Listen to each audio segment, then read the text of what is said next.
This podcast is brought to you by Trivelo Coaching, where we help triathletes and cyclists like you train smarter to race faster. I'm your host, Jordan Donnelly, and on my left is former Australian Ironman champion and head coach of Trivelo Coaching, Jared Donnelly.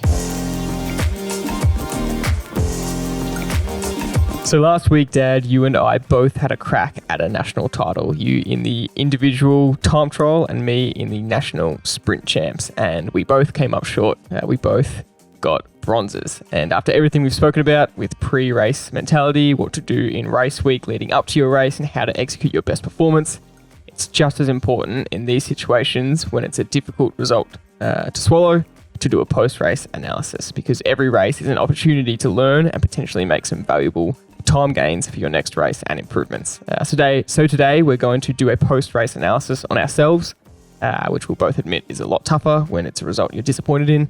And on a much more positive note, we're definitely going to talk about some of the Trivelo athletes that had major success, as we had multiple athletes win national titles and some best place performances over the last week, which is really exciting to talk about. So Dad, welcome to the episode. Let's start with, what are you grateful for today? Thanks, George. This is probably going to be one of our tougher podcasts to do when you're having to self-analyse, and it's hard to be critical about yourself. It's not something that human nature's used to, but I'm looking forward to it actually, because there was some outstanding performances, and you don't have to actually evaluate yourself on whether you won or lost. There were so many people who did PBs, and that's equally important. You're evaluating yourself on your goal. If that's right. If that's a medal, so be it. If it's a PB, so be it. Exactly right. I want to make that point. So gratitude. I suppose I'm grateful for my granddaughter, Eden. And I've really noticed, and the analogy, and I don't want to trivialize this, but the analogy I want to use is in relation to the chosen sport we have with having a granddaughter who lives miles away and they don't know who you are. They haven't seen you. It's been COVID. She's 18 months old. She's seen us for, literally 2 weeks out of 18. So what I'm saying is she doesn't know who we are. And the time I'm spending with her, she's been with us for 2 weeks, and getting to know her and getting to get her to trust me as her grandfather has taken a real effort. And I'm really determined to spend time with her so that she trusts me and will come to me. And so the time spent with her and the trust is enormous now that she's actually just left today. And she knows who I am. She comes to me. She puts her hand up and wants to walk with me. They're all things that they're all very trivial, but they give me a lot of pleasure because we have a relationship now. But the thing that stands out to me is the time I spend with her is equal to the trust she has in me, and that's no different to the time you spend training and the trust you have in your race plan and execution. So I think it's kind of a really weird thing, but it really blew my mind that if I didn't work at it with her, she's continued to go to her mum and dad and not spend any time with me because she doesn't know who I am. So now, leaving here after 2 weeks, she's really happy to go everywhere with me without her mum and dad, and she'll come to me now while she's in her mum and dad's hands, which is even fun. If I say to her, let's go to the park, she'll leave her mum and dad straight away. I'm going to the park with grandfather. Yeah. So that's great pleasure for me. But I wanted to, it's a little thing, but it's really important that they're the things that give you pleasure. So I want to spend, I love having grandchildren. I can't wait to have more. But yeah, I'm really grateful to have my granddaughter. That's a great gratitude. My one is on all the technology available in racing, our Garmin's, our watches, Training Peaks even. It just gives you so much data to be able to use, and we're so used to it now, but it is so valuable for your performance to have all these things to look at in the swim, on the bike and running. You can just get constant feedback about how you're going, and you're really not racing blind. And I don't envy you having to race through the 80s and 90s without any information and just guessing how you're going. On the weekend, the amount of equipment you need to race is quite big, but it is also handy. So I absolutely love it. That's a great gratitude. And the one thing that's changed a bit in the swim is, and you and I are both using the Form goggles, and we're not part of Form company, but what a, we're not part of Garmin company, but we use the tools that are available, and Form goggles enable me to see what my average heart rate is. They enable me to see what my average speed per 100 meters is, how far I'm traveling in the race. I can roughly work that out anyway, and the time. So there's so much feedback coming to me whilst I'm swimming, whereas in the old days, it was zero. Mm-hmm. I basically could have been swimming flat out at the start and not know it. Mm-hmm. So that's a great, really important one.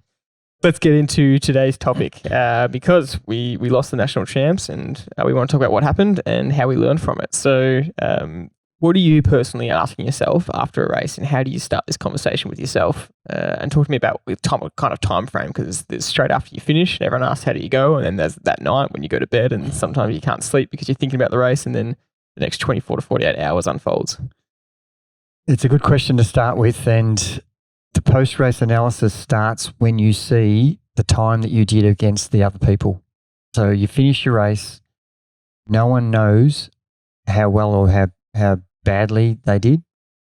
You have an idea of how you executed, and you've got to be satisfied or unsatisfied with that execution. So you have your plan, you execute your plan, and at the end you wait to see how that stacks up.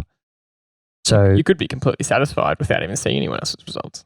And that's the point I'm trying to make. When I finished the time trial, I couldn't have ridden any harder. There was instantly I knew that I'd done everything I could.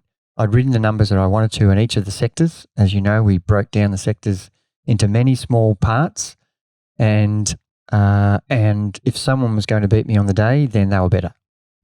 So that was the mindset I had when I was waiting for the results. And as it turned out, there were two people better than me, which is disappointing. I want to win. I'm not going to enter any race thinking that I'll just be happy with wherever. My goal is to win this title. And coming second or third is not the goal. But at the end of the day, my very first reaction is, well, he's just better than me on the day, and I've got to accept that. But I'm still going to try and find out where was he better than me, and how can I beat him next time. These are the things I'm now determined. As soon as I get the result, and I've got to, in my own mind, be happy with accepting the result. If I'd executed poorly, then I wouldn't have been as pleasant, I suppose, in my own mind. I would have been more critical about my performance. I'd be angry with myself, but I couldn't be, because that's the best I could do on that day, given the preparation that I did. And that's an important thing to look at. And you got to be honest with yourself. Did you train properly in the period leading up to it? What was your form like? Were you in good form? What were your numbers stacking up compared to what you've done previously? And they're all the questions I started to ask myself from that moment on. And I couldn't wait to open up the data and see where I'd thought that I'd executed quite well, and whether these are the numbers that I should have been riding to. So that starts instantly. You finish. So when you're in the middle of the event, all I'm concentrating on is, what should I be doing at this particular moment? Am I on a hill? Am I on a flat bit? Am I into a headwind? Am I into a tailwind?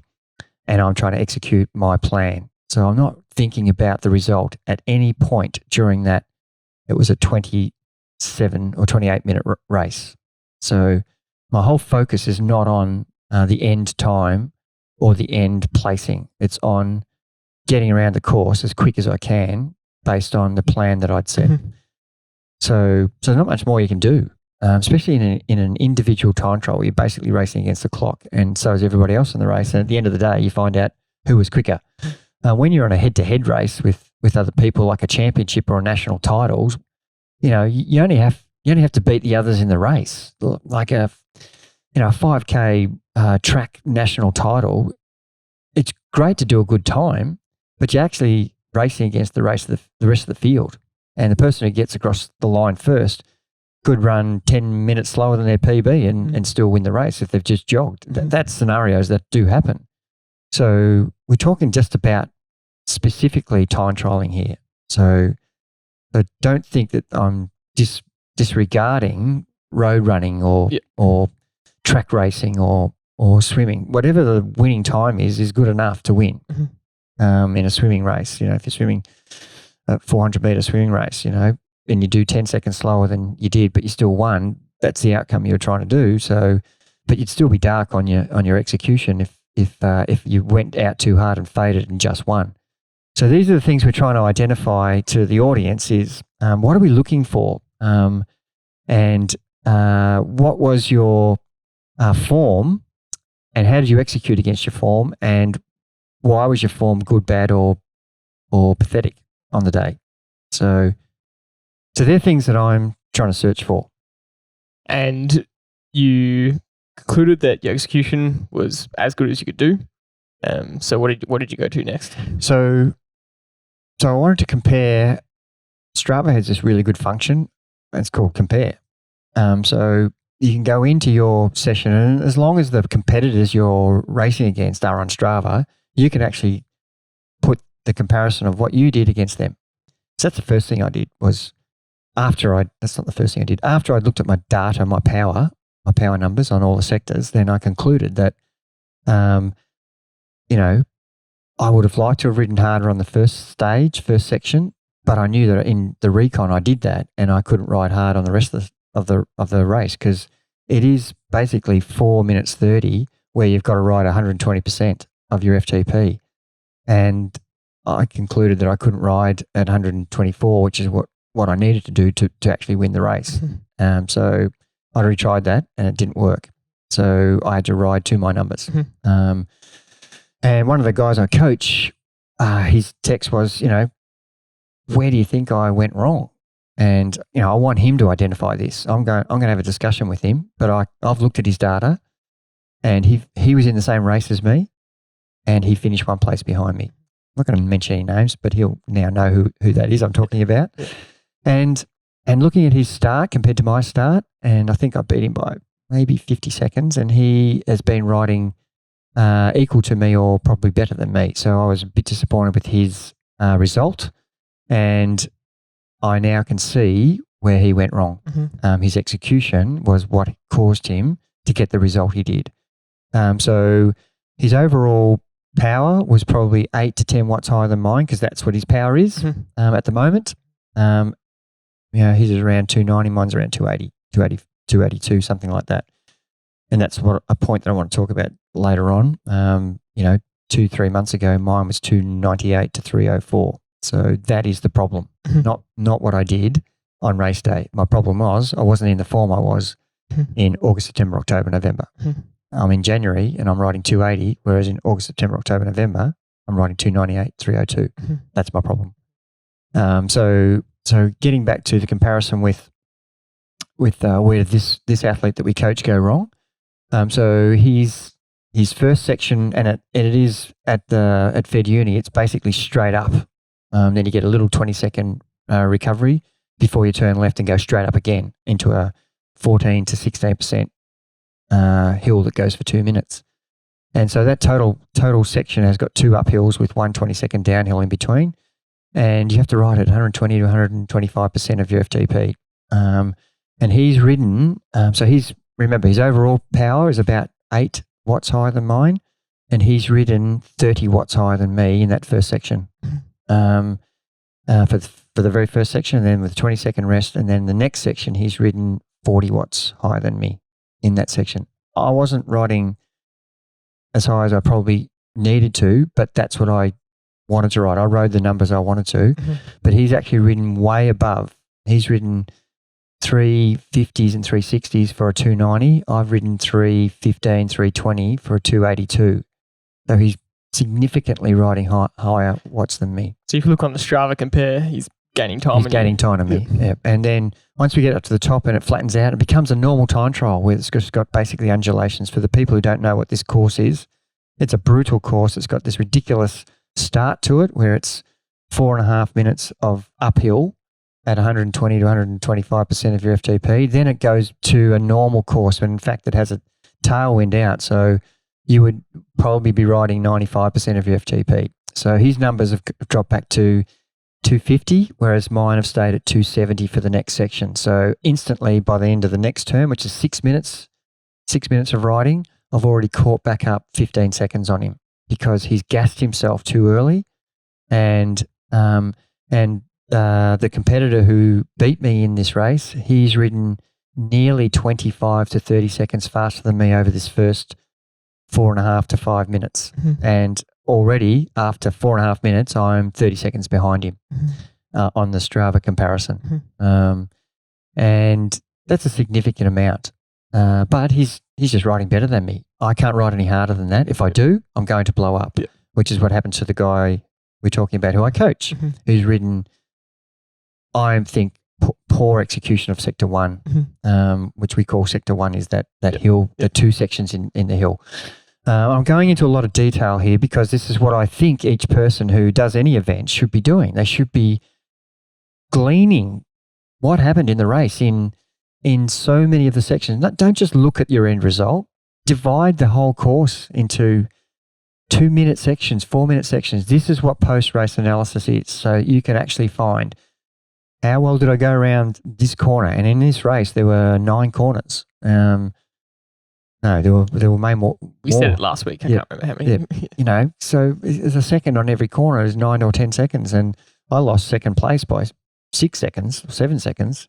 You know, did I corner well? Yes, I do. I know I did the best. I'm probably the best corner in the race. So that's not where I'm losing it. I'm losing it on the high intensity sections. The 2 riders who beat me rode better there. But as we got to the end of that second section, they were still 25 to 30 seconds ahead of me. And then we turned, and from that point on to the finish is still 13 minutes of riding, 14 minutes of riding. And I ended up riding 10 seconds quicker than them from that point to the finish. So I've come home strong and ridden well because I've not gassed myself on the first section. Whereas the guy we coach who ended up coming behind me, he lost a lot of time. I'd caught 10 seconds back on him, and then I'd put 30 seconds into him between that turnaround to the finish. So the people, everybody else in the race rode slower than me from the halfway to the finish. But I'd lost time at the start to the winners and second, and I put time into one of the guys I coach. So I can clearly see and tell him that he has gone too hard too early, and that has cost him the rest of the race. Well, and that's why in training, him and I, his times and my time were very similar. But I've improved by 30 or 40 seconds in the race from my training mishap, which I call it. But he's actually done what I did in training in the race. So that is his big mistake, and we need to discuss that. And I want him to have known this before we discuss it because I want him to go through and find out. Don't send a text to me saying, where did I go wrong? Tell me where you went wrong. And it really opens up my eyes that what do I need to do? I needed to be better in the hill section of that course so that I could be competitive for the rest of the section. I had to ride lower power because in my practice runs, it was blowing me up and I was way slower in the rest of the course.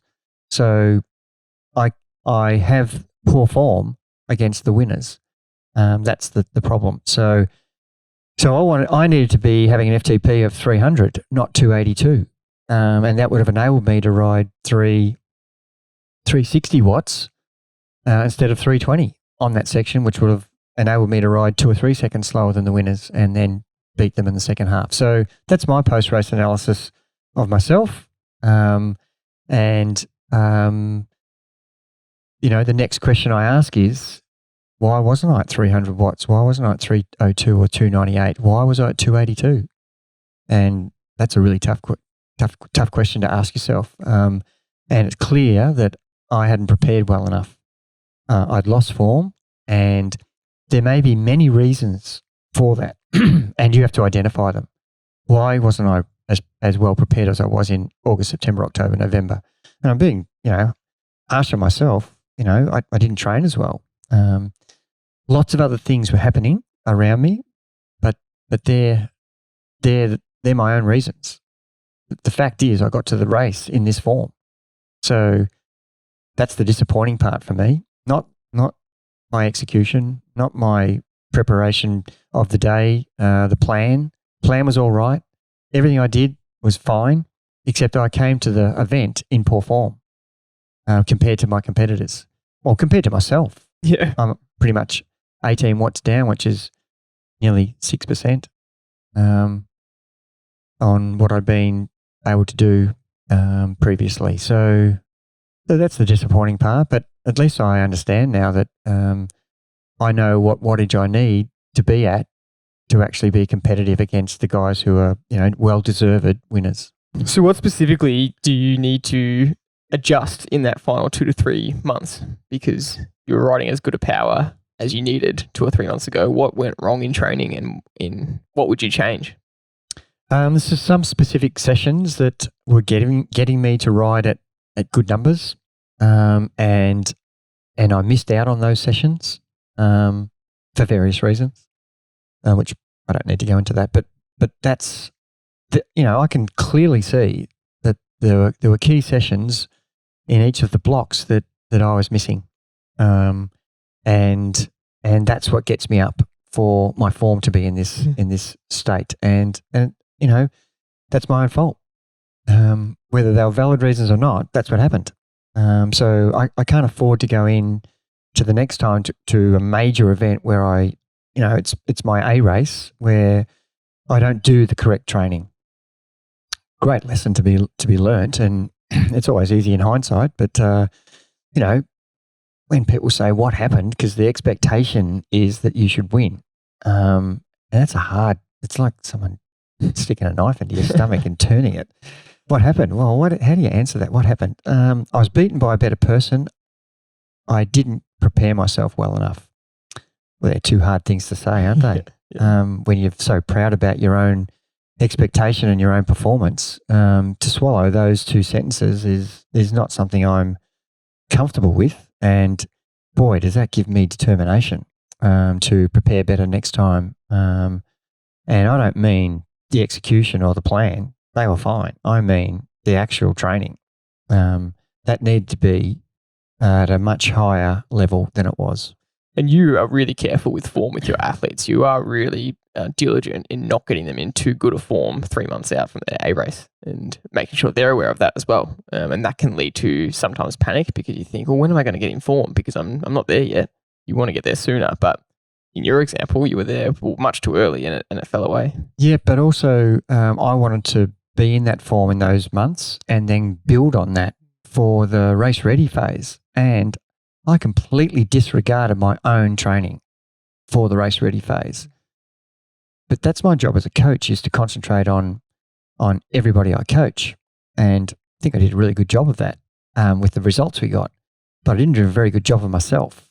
And that's the disappointing thing, because I can do that. I can do well as a coach, and I can do well. So in my job, everybody's got their own jobs. They do well in their job, and they do well in their passion. So that's not an excuse because you're concentrating on other people, but that's what I did. I didn't concentrate on the little things that made me become a better rider, which was analysing my data through my training sessions, going in to see how I did do on the Tuesday high intensity session. Did I hit the numbers? Did I get the zone 2 session right? Did I do enough of the endurance stuff? Did I have enough of the intensity in that? These are things that I wasn't taking much notice of. And if you don't keep that detail, which is what we talked about in a couple of podcasts prior about self-analysis as you are going through your program, know what the numbers are you want to achieve before the session, execute the training session, and have a look at the afterwards how well you went. Well, I stopped doing a lot of that, so I was actually not across where I was at. So they're things that they're all the 1%ers that I tell everybody else to do, I in fact wasn't doing. Mm-hmm. And that's my own fault. Mm-hmm. I need to blame myself for that, and I have to wear the consequences of it. But I can tell you next time I set myself for an A race, I won't be missing all that information. I'll be, getting across all the stuff. And if I see things in training that I'm not happy with, I'll be determined to I need to get my FTP back from 282 to 298. I don't know how to do it. Yeah. I just got to go and actually do those sessions. Yep.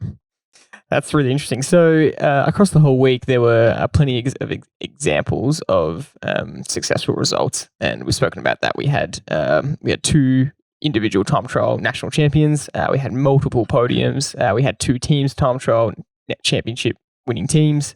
We had a second and a fourth, I think, in the team's time trial. We had 2 winners in the triathlon sprint national championships, one winner in the Olympic distance, and multiple podiums as well. So you've done a lot of post-race analysis over the last week. So what are some of the things that stood out in these successful results where you do this, and what kind of conversations are you having? Because just because you do well doesn't mean you don't do a post-race analysis. Yeah, and looking at a couple of the guys who got on the podium, who one particular race where we had first and second. I'm still talking about the individual time trial. Mm-hmm. Another guy got fourth who had won last year. And they, guys who get fourth, third, second, they can see that they're close to winning the national title. And it's a big thing to wear the jersey and get a jersey, Australian jersey. And it's something that, you'll have forever. So they're big A races. And one of the guys lost by 7 seconds. One guy lost by 0.14 of a second. So, they'll be thinking that's a missed opportunity. And for one of the guys, it's happened 2 years in a row, and he's lost to the same person who happens to be a Trivelo athlete as well. And he's within 7 seconds. Last year he was within 2 seconds. So he's thereabouts. And that's a tough conversation because he's done very well. He's just missed. It's just a bit here and a bit there. And what could I have done differently? And he's ticked every box. It's just that the guy who's ahead of him is just fractionally better on the day. Yep. And it's, I feel for him. But, my approach is that things are worth waiting for, and eventually you'll have your day. And the guy who's got to beat is so measured, so professional. So, he has to really step up a notch, and it's all the little things that he's already doing well. His preparation was unbelievable. His race plan was fantastic. And in your own mind, when you lose by 5 or 6 seconds or 4 seconds or 0.1 of a second, you look back and go, what things could I have done differently? And could I have cornered better? Could I have stayed more aero? Could I have kept the pressure on the pedals a little bit more going into the corner, coming out of the corner? Was I gassing it too much? Did that cost me?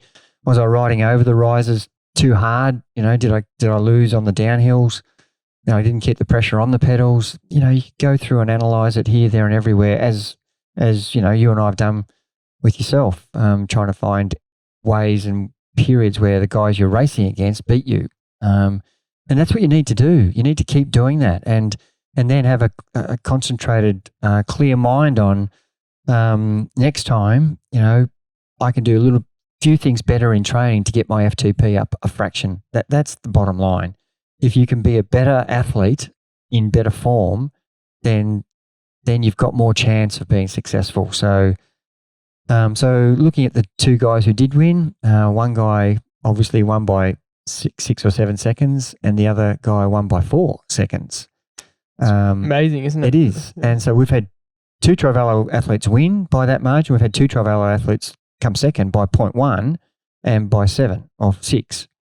So, there's euphoria and there's disappointment in people we coach. And they're not doing a lot wrong. The guys who are winning are doing almost everything right. And they have anxiety as well about, how close was that? Boy, I did everything pretty much the way I wanted to, and there's still things that they're wanting to improve on, but it comes back to improve your FTP and you will have more cards to play with. You can ride harder where it counts. Just like in my position, my FTP wasn't good enough. And that comes back to how do you improve your FTP? Well, you've got months and years to work on that. And as you become a better time trialer, you will improve it. And if you're not improving, you got to ask questions, why aren't I? So they're the challenges, even with the guys who have won. And Joe and Julian won, Joe Spano and Julian Painter, and they've won. Joe's won 3 national titles on the time trial in a row, 3 years in a row. There was 1 year where there was no race, so he could have won 4 in a row. Julian's won the last 2. So they're proven performers, and they get everything right on the day. They get into form on the right day, and they're the best in Australia. So they're not doing a lot wrong, but they both want to improve already. They're saying to themselves, where can I? These guys were so close behind me. How am I going to stay on top? So it's tough for the guys who have lost. It's tougher for the guys who have won because they've got some guys who are right there, ready to take their jersey off them. It's such a wide range of things you can look into because when you're looking at these margins, you start looking at the most minute details of what you're talking about. And but you can also go much more basic in terms of the post-race analysis. And there are just some really simple key things to improve on. You spoke a couple of weeks ago about, transitions in triathlon, which, there's a gap of someone took 1:30 and someone else took 4:30. And how is that possible in transition when it's such a simple thing? And even in individual time trial, there are some macro things that need to be worked on and fixed, and that can be as simple as setup or, like you said, cornering, which you can lose a whole chunk of time on hairpin turns, that kind of thing. So I guess you have to be aware of the wide range of things to be able to look at, and that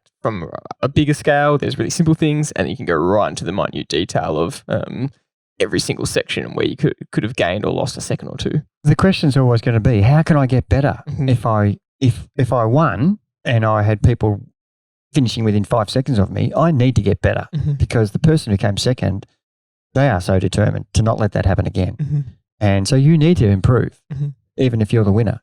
So second, third and fourth, they want to get better and they're asking themselves, how do I get better? And there's not one thing that's going to make you better. There's 15 things that are going to make you better. You need to train your VO2 better. So you've got a bigger engine. So therefore your FTP can improve. You need to do more aerobic fitness so that you are actually fitter. So in the back half of when it really counts and the pressure's on, you can hold the power that you need to get the result you want. If you aren't aerobically fit enough, you will fade anyway and not be able to hold that. Have you got the right race plan? Did you execute properly? Was your preparation the week before? Was the night before? Was your warm-up proper? Were you in the sun in your warm-up? Overheating. I saw a couple of guys warming up in the sun. We have a tent there. Get in the shade. Get under the trees. Or go and do it on the road.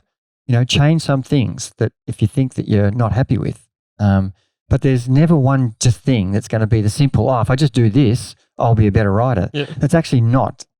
If you do 15 things better, you could possibly be 30-second better rider. And even on a macro level, there were some funny incidents that happened throughout the whole week. In the team's time trial, I was at the start line and saw a team go past, and it's 2 right-hand turns, 3 right-hand turns in a row off the starting ramp, and I heard them come around the second right-hand turn, and then it's 100 meters down to the third right-hand turn, and I heard someone say from behind to their teammates, "We're going left or right next?" This is the very start of the race, and it just highlights that they hadn't looked at the course and didn't know where they were going. And that hesitation will cost you in the race. I'm sure there's plenty of people in the individual level which didn't know exactly which way to go, and that can cost them 5 or 10 seconds here or there. We had in your own team, you guys go the wrong way, Yes. and, those kind of things are a debacle which cost you. Yeah, absolutely. And luckily enough, it didn't cost us the championship, but we made some massive errors in our team's time trial. And I'll put my hand up, I was a part of that. We made some mistakes. We managed to go the wrong way and end up still winning title, which is, we all thought that we'd blown it. But to the credit of the 4 riders who were in the team, no one panicked, and we didn't try and ride above ourselves to get the time back we'd lost. This is a whole different topic here, but I'm really all part of it. I'm really proud to say that guys rode solid and kept their cool, didn't lose the plot, and all we could do at the end was wait and see whether it was good enough or not, and it ended up being good enough, which was quite a relief. When you've made a mistake like that, you think you've just ruined all of the work that you've done. 16 weeks that we prepared for that team's time trial, you just think, far out. That is so annoying that you've made such a catastrophic mistake of going the wrong way. And I was part of that. I liked a lot of the examples in the team's time trial specifically because it can add up to so much different time. In our team, we had a situation where my gears wouldn't change back to the big ring at the top of the hill, and same sort of situation. We spent 30 seconds, kind of the team waiting while I'm trying to shake the bike and get the gear back on. But you have to take that on as a team and not panic and not try and overdo it once the gear finally changed and you got in a position. And you might lose a chunk of time, but you'd lose more if you panicked and overdid it the next section. Or if you stay calm, you can stay on track for your race. And there's just so many lessons to be learnt and to think about in your execution. Yeah, and then that's the key point we're trying to say. You can't just make it simple and say, if I'd have done that better, I would have won. Because the other person you're racing against might have done 15 things better than you. Exactly. Yep. And you've got to be better across every aspect of it.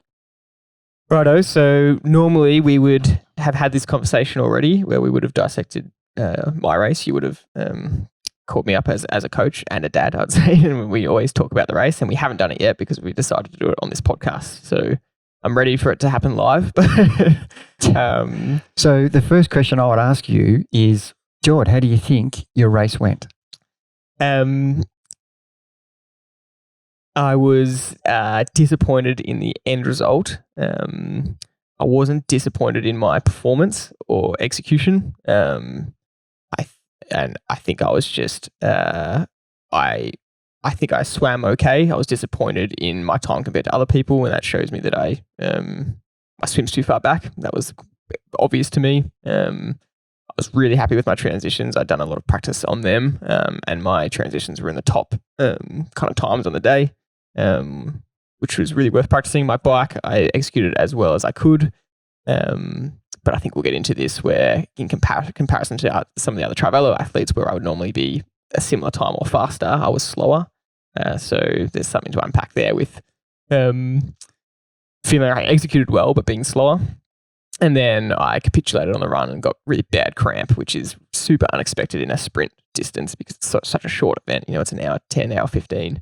And that's really frustrating, but I'm not disappointed in myself for that part. I think that is potentially a result of coming back so quickly from COVID, or I don't know exactly why. I think just overall being underprepared for the race and a bit of a lack of training leading into it. And as you always say, if that kind of happens, it shows that you're underprepared. And if you're underprepared, you can't expect the same result you would. So that's kind of my overall summary. Yeah, now, and we're going to do this as if we're just talking as a normal coach to athlete. And I would say that's, your analysis is spot on.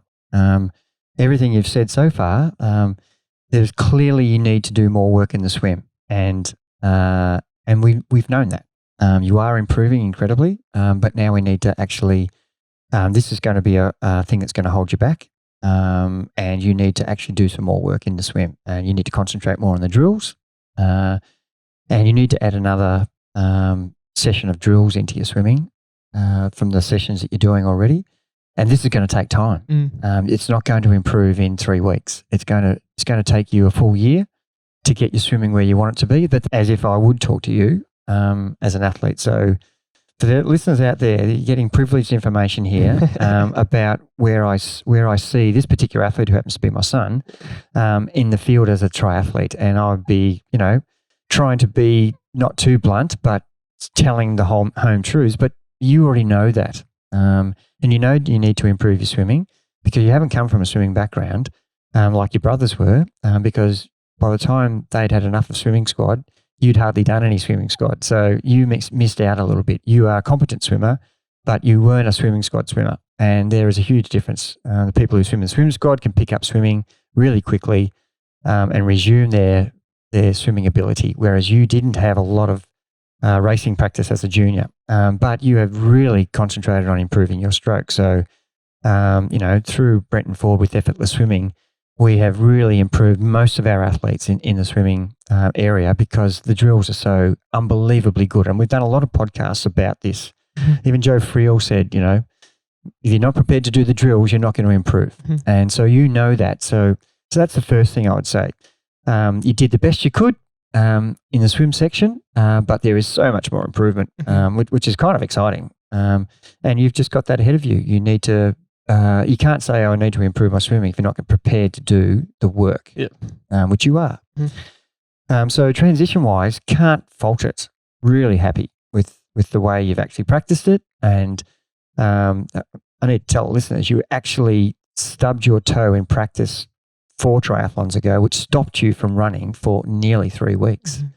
And that's how much you were putting into your practice. You slipped your foot off the pedal and it dug into the bitumen and took your front toe nail off, which meant you actually couldn't run for a period. So that's how determined you are to improve your transitions, you are practicing them. And I guarantee everybody out there can honestly say that they're not practicing transitions, which it's something you need to do. There are 5 or 6 examples in the race on the weekend at the 2XU, which happened to be we're talking about this because it's the national title for sprint. So everybody in Australia should be coming to this race if they want to win this national title. I saw 6 races decided by transition. People were too slow in transition. You beat 4th place by a minute and a half in transition, and you beat 4th place by 4 seconds. So he clearly would have beaten you had he had transition the same as you. Correct. Yeah. So he's beaten you in a lot of the other areas. He's beaten you in the swim and not the bike, but he's beaten you in the run clearly. But and we'll get to that. But transition-wise, you've given yourself every opportunity to place in the podium, and that is what happened in your race. And I can see that in other races where I've seen people lose and win podium spot because their transition was shocking or the transition was excellent. So let's go to the bike. And we need to tell everybody that you had COVID 10 days prior to both the team's time trial at Ballarat, where you were in a 4-man team and you came second. And then 4 days later, you backed up.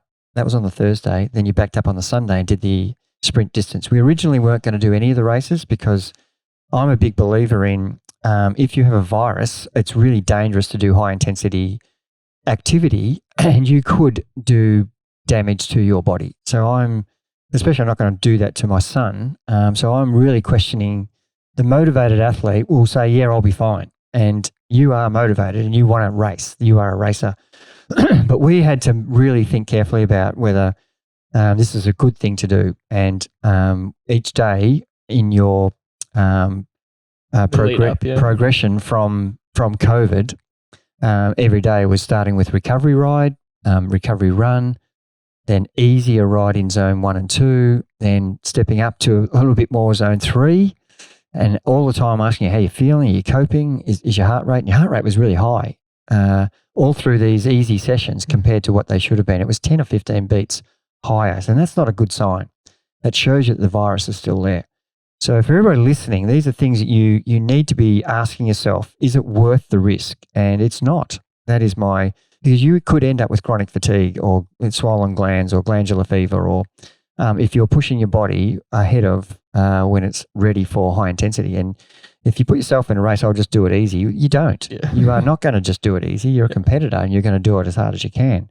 Otherwise, don't do the race. And to give some context, the Sunday, the week prior, was this second or third session I'd done easy. And you just said, if by miracle on Wednesday we've done some hard sessions, you feel fine, you can race the Thursday, but let's just scrap the race on the Sunday. Let's just act like you're not going to do that.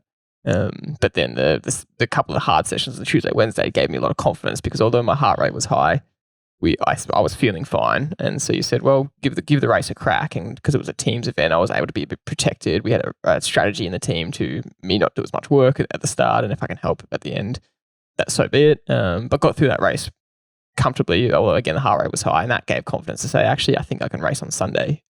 So that's where the kind of change in decision-making happened.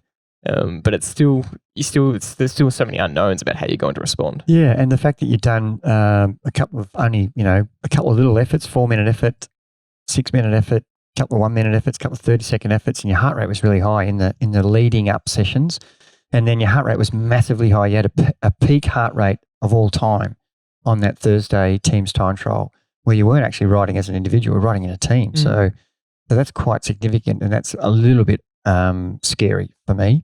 Anyway, you got through that and you were exhausted, but that's okay. And then we made the decision that you would compete on the Sunday because you felt like if you can do that Thursday, you can do Sunday, Matt.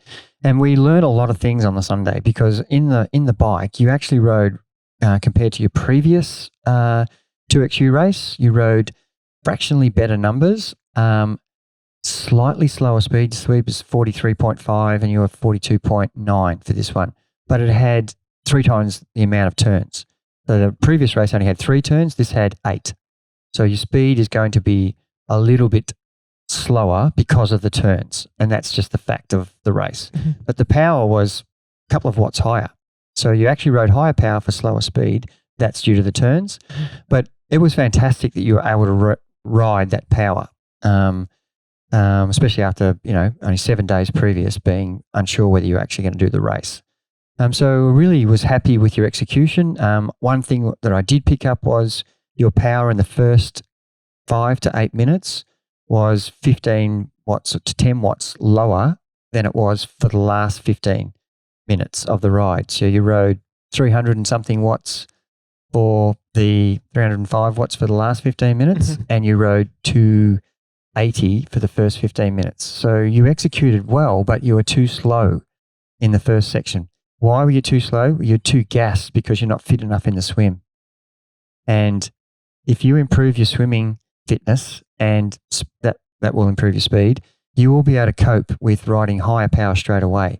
We need to practice a couple of sessions where you do swim, get on the bike and try to ride the power you want to ride and get used to doing that action.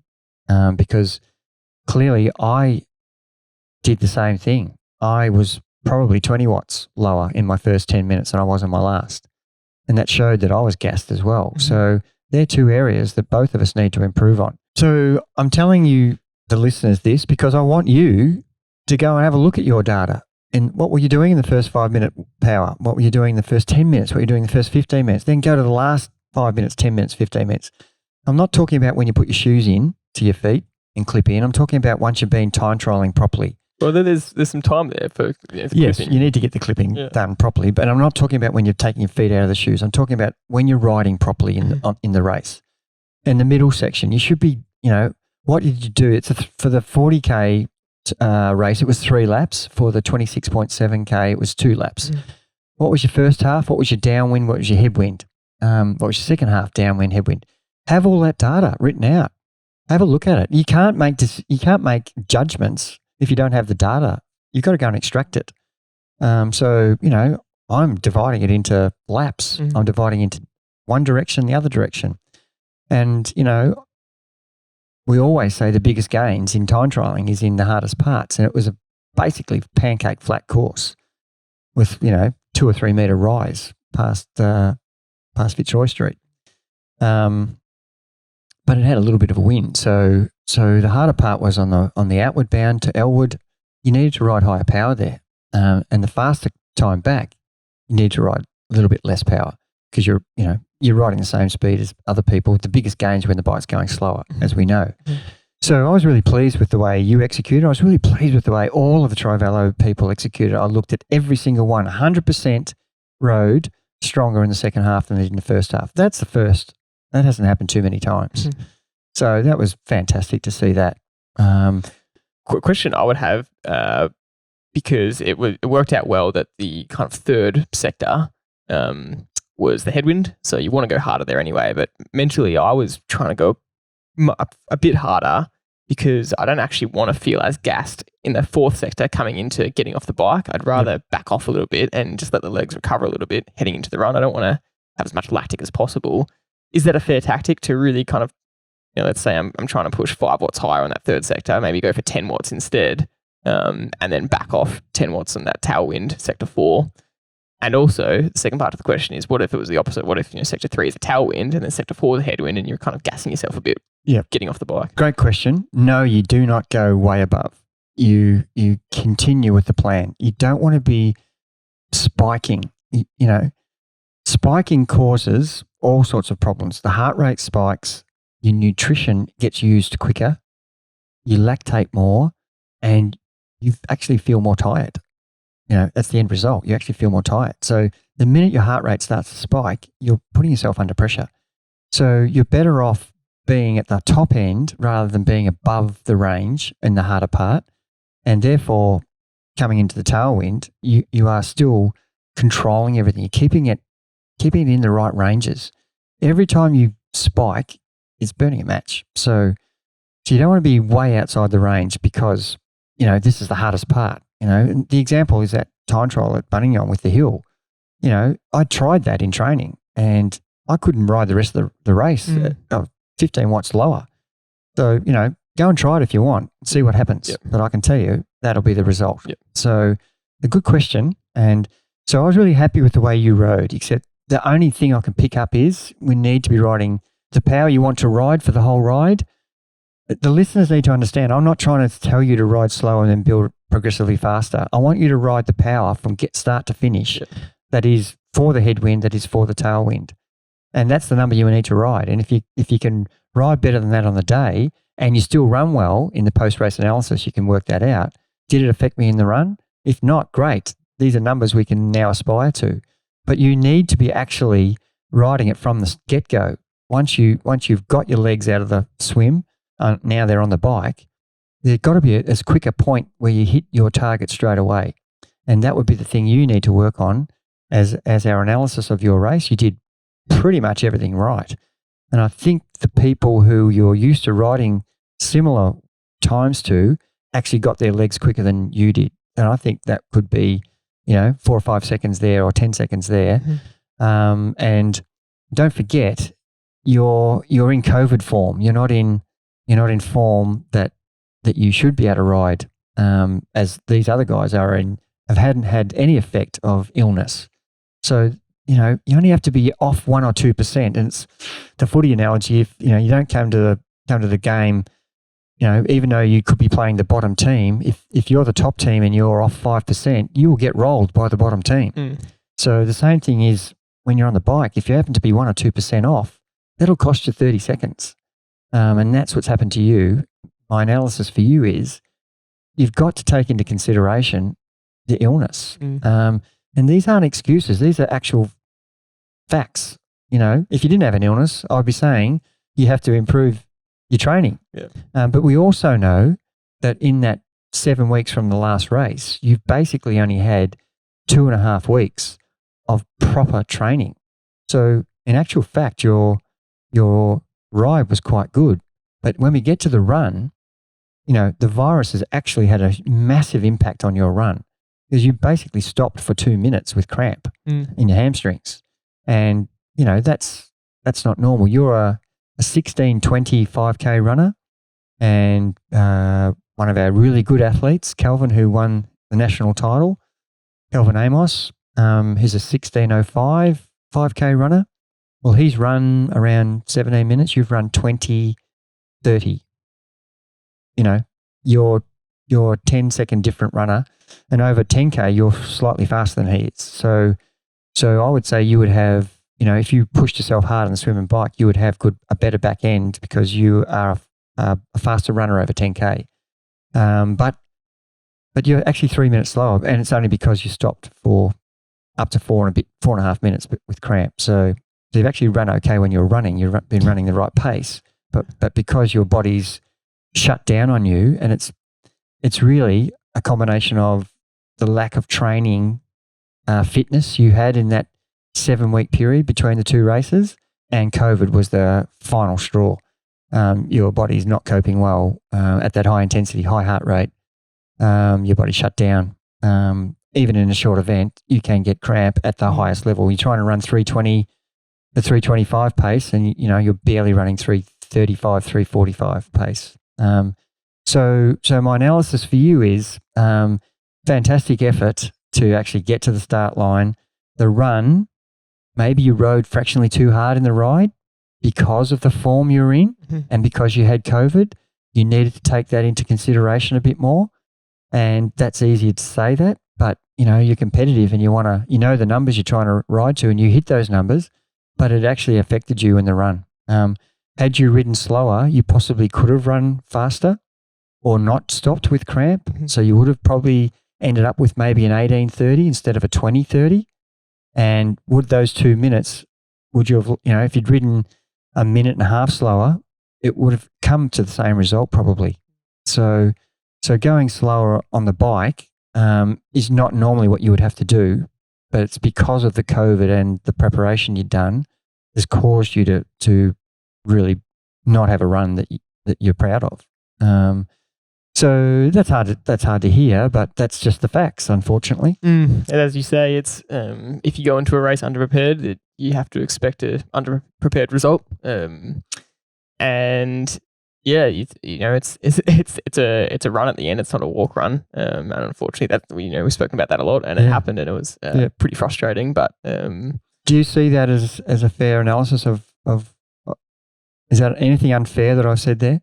And this is something I would say to every athlete. No. I think for context, we would talk as bluntly, or if not more bluntly, in person, because we're just trying to find the facts or the truth. Yep. We don't ever need to sugarcoat anything. No. But yeah, it's just the way it went, and we both don't like ever talking about, oh, you could have done this well, because you didn't, and that was the result that you had on the day, and that was the best your body could do. Whether it was something like cramp, which feels so uncontrollable sometimes, that was your body's response. And I have been asking, were there other things I could have done that could have prevented the cramp? Because once I started running, I knew I could feel it coming straight away. So I was really trying to run with relaxed form, and as soon as I hit some corners, my hamstrings just went. But did I need to relax more on the bike, even if I was riding that power? Was I quite tense, or do I need to relax my form a bit? Even in the swimming, was I kicking too much? I kind of ask all these questions, and it's really hard to answer because you don't know exactly what contributed to cramp. But my best guess is just like you said, the combination of everything. Combination of the last 7 weeks. Due to, I had an injury 7 weeks ago, and that's why I missed a whole bunch of training. Had a couple of weeks back training, and then got COVID. So the same thing as you, we never are trying to paint these as excuses on the podcast. This is just very raw insight into the kind of conversation we would have and the questions we would ask. I just don't. The only thing I actually don't like is you saying, "Oh, well, you would have done this well had you not cramp." It's like, well, that's not how I did. The results show, and I know you don't mean that, but you're just trying to paint a picture of what I expected to do. But yeah, when you get to the end, you have to tell people what result you got, and whatever excuses are there don't count, because this is the result you ended up with. So yeah, but you have to acknowledge that in your own mind, and I did say to you before the race is, you're going into it underprepared, and you have to accept the result. Mm-hmm. And it's all very well to say that, but because you're competitive, once you got the number on, you forget that advice. That's right. Yep. And things happen, and cramp is the body's response to say that it's going to stop you from injuring yourself, and so therefore it wants you to stop exercising. So it locks you up, and it's a preventative. Cramp is a preventative technique that the body has to stop people from going one step further and tearing muscles. So why do we get it? There's so many reasons why we get cramp. It's never one reason. But if your nutrition could have been so at low levels because of the virus you had with COVID, your electrolyte levels, your hydration levels, your iron levels, there's so many things that could be at rock bottom that, unless you're doing a blood test, got no idea. But it can't be at its highest level. So. And even if we did blood tests, I mean, we've had a few experts on the podcast kind of say that we don't exactly know what causes cramp. It seems to be indicated by a few of these things. But so the muscle is over fatigued, so it's going to lock up. So, and it could be because you went too hard on the bike or swim, or kicked too hard, or didn't have the right nutrition, or didn't have enough hydration. And tension. We know if you tense up, it will have. If you tense your arm, you can cramp it straight away. Mm-hmm. So there's so many reasons, but the bottom line comes back to, we know looking back that your fitness is a big contributor to cramp. And, the fittest people can still get cramp. Don't get me wrong. When you're talking about fitness, you're talking about, are you this intensity fit? Are you fit enough for the intensity requirements of the race? That's right. Yeah. And so we know your preparation was compromised. So we would expect that your fitness is not where it should be for this particular event, but you still want to do it. So you have to accept all those things. And my summary is that, under the circumstances, kudos for starting the race. That, and I would be saying this to any athlete, fantastic. You put a number on, you risked everything. You risked your pride and everything that goes with competing, and you want to win. And you came short. You still got on the podium, which was pretty incredible. At the end of the day, you're unhappy with the result, but it's going to be something that's going to drive you on for the next race. And we're already planning what we can do better in your training, and we need to be consistent. And it's easy to say that, but you got injured. So, we need to try and work out, the injury you got was a cork. So it's not something that you did on your own, someone actually ran into you on your quadricep muscle and caused trauma. So it's not like you overdid something. It was just happened to be in a touch match. And yeah, I mean, it's a really good theme to kind of finish off on, because we are really big about taking responsibility for every part of your performance. And it's just because if you want certain results, you've got to take responsibility for everything you can control. And in this situation, I got this cork playing touch. And that is, if you wanted to compete well in a race, then you would prioritize not playing touch. And we had a conversation coming into this summer season. I said, no, I still really enjoy playing it. I still really enjoy playing this team sport. It's only a 6-week competition. And that was my choice. And, you could say, well, an area you can improve is to not make that choice and not play, because that injury took me out for 3 weeks and interrupted 3 weeks worth of training. So yeah, if you want to be really critical, you can say, well, that was a choice you made, and that ended up in that. Obviously, you don't mean to get injured or corked. And yeah, I mean, it's the same thing with cramping. You could, it seems a little bit out of your control, but you can. I still need to do more testing on my hydration levels throughout the race, because I'm still trying to find a balance of taking in enough water on the bike. But if I take too much, I'm finding my stomach really struggles in the run. So that's still something I'm working out. And maybe if that was improved, then the cramping wouldn't have happened. Even though we know that hydration and cramping don't really have a scientific correlation. But again, just proving the point of these kind of questions and taking as much responsibility as you can for these outcomes. Yeah, and look, we've got so many other athletes who absolutely prepared well, had a great race plan, executed the plan perfectly, and got the result they wanted. I'm not talking about winning. I'm talking about getting a PB. A personal improvement is really what we're all trying to achieve. And if you end up winning the national title, that's an unbelievably good thing. And, all credit to you. And if you get a PB, in my eyes, that's your own national title. Every time you compete, you want to improve on what you did on last time. That's just a natural thing. You can't compare one race to another in triathlon especially, because the swim's never the same. The bike from this time, compared to last time, it was 20K. This time it's 26.7.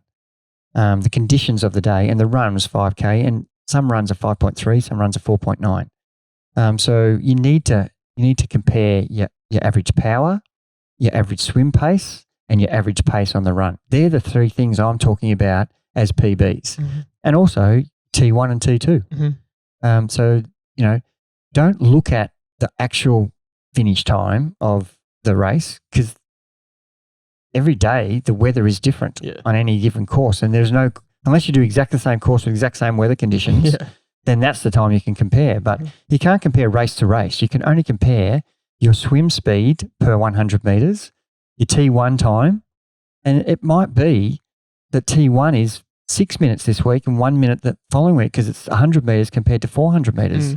So you're going to compare your T1 against the rest of the field.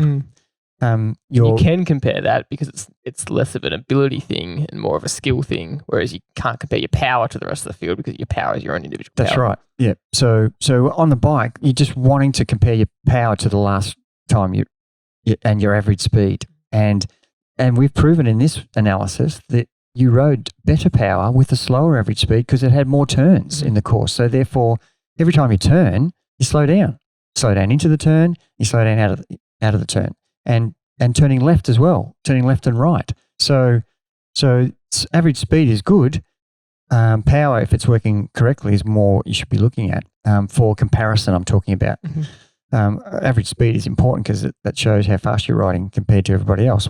And obviously the pace you're running at. If you end up running a 5K at 18 minutes, and the next race you do 18:50, but it's 5.3K. Well, that's a better run than 18 minutes. That's obvious, but people don't look at it that way. Well, I ran 18:30. Last time I ran 18 minutes. And I was saying, well, last time it was 5K. This is 5.3. So you're way ahead because your average pace was 3:24. Last time it was 3:27. So they're the things you need to be looking at in your post-race analysis. And go into detail. I've gone to great lengths today for you and I to discuss intimate macro stuff that people don't do. I'm not that into it. Well, you are, because you spend all your time training and you spend all your money buying equipment and entering races. So you are into it, in fact, and you you would be absolutely fooling yourself and having a lend of yourself, I reckon, if you aren't interested in improving. There's so much gold in it, and there's so much gold in having this conversation, and that's why you do it with all your athletes after the races, and why that as an athlete you need to do it with yourself, and it's just so important. I heard a great analogy where it's talking about having the right strategy, and you might get on a plane and have the most enjoyable flight you've ever had, and you're supposed to go to Hawaii, but you land and you end up in New Zealand, and it was a great flight, but you were in the wrong spot. And for me, that's how you approach, you finish this race, next race is in 4 weeks' time or 6 weeks' time. That's your aim. You want to get on the right flight to your next race. And that's why you have to do this, because it lets you know, okay, you need to get on this flight and do X with your swimming and do X with your training. And that's going to get you to Hawaii for your next race. Whereas you might, in the next 6 weeks, do some enjoyable training, but it's the wrong flight and you don't improve for the next race. Yeah, you're still on the plane to New Zealand. Yeah. Each training block, you're on the same plane with the same result, and not willing to look at what do I need to do to change things.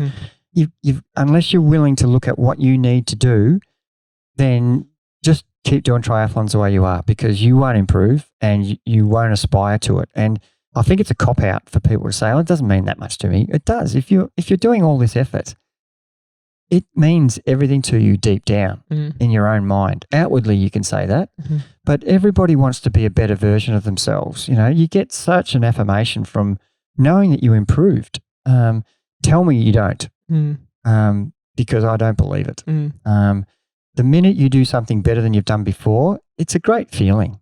And you get a chemical release from it. We know that. And that's why we do it. We've kind of got an addiction to it. So do the things that are going to enable you next time you pin a number on, whether it's a fun run, whether it's an individual time trial, whether it's a triathlon or a swimming race. You want to have done all the things that you need to have learnt from the previous experience better. And that, I think, is the value of the post-race analysis. That's a great way to finish. We really hope you've enjoyed this conversation. As we said, it's quite an intimate and raw look into the type of conversation we've have, and we really hope you find it valuable because, it's valuable for us. Just that last 20 minutes of hearing you say that is extremely valuable for me, and it's what an athlete needs. So thank you very much for listening to this episode, as always, and we'll see you next time.